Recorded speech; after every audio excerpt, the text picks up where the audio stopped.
Treasury Secretary Janet Yellen yesterday said there should be a global corporate minimum tax. This, of course, as we focus on taxes here in the U.S. specifically, whether they are going up and all the ways that companies employ to not pay them at all. Our Rick Newman is here to talk about that last point in particular and the way that Congress has historically used tax breaks is to incentivize different behavior on the part of corporations, Rick, which then allows them to, do those tax breaks and not pay as much in tax. So how are you thinking about that in relation to this proposal to raise taxes?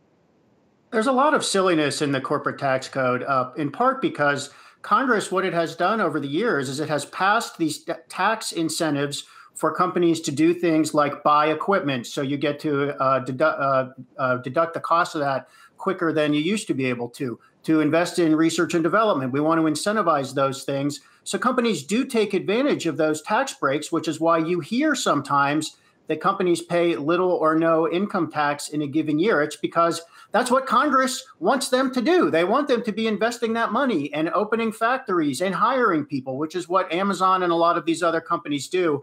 But now we have President Biden coming along saying we need to raise the corporate tax rate. So we gave them all these tax breaks in the past, but they went too far, I guess is the point.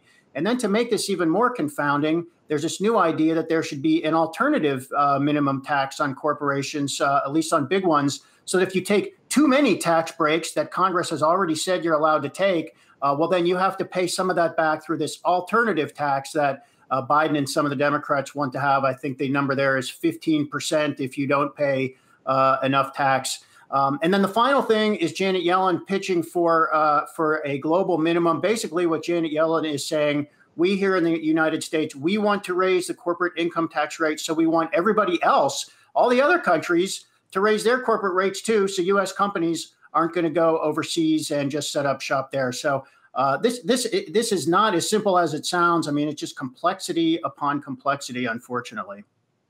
Let's talk about the first part of that complexity that you mentioned, which is the various tax breaks that are supposed to incentivize things like buying equipment and hiring people.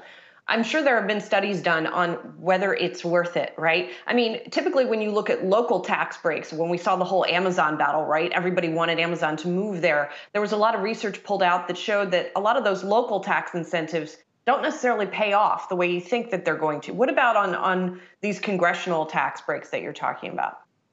Right. On the local level or even the state level, basically you just get states or localities competing against each other. And from a national perspective, that doesn't really accomplish anything. I mean, it's the jobs might go to Wisconsin instead of Arizona, for example. And many times there aren't very many jobs associated with that.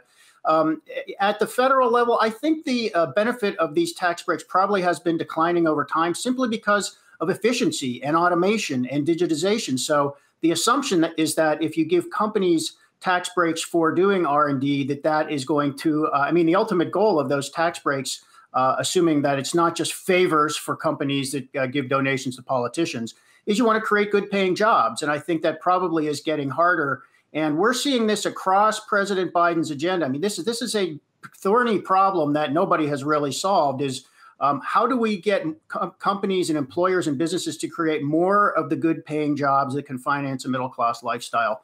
That's a tough thing to do. And I think this discussion of what should the corporate tax rate be and what kind of tax breaks should we give companies, that's only a small part of the bigger question. How do you have more of these good paying jobs like we used to 40 years ago? Yeah, well, all of this debate is undoubtedly going to unfold in Congress with a lot of politics thrown in. Rick Newman, thank you so much for your analysis there. Appreciate it.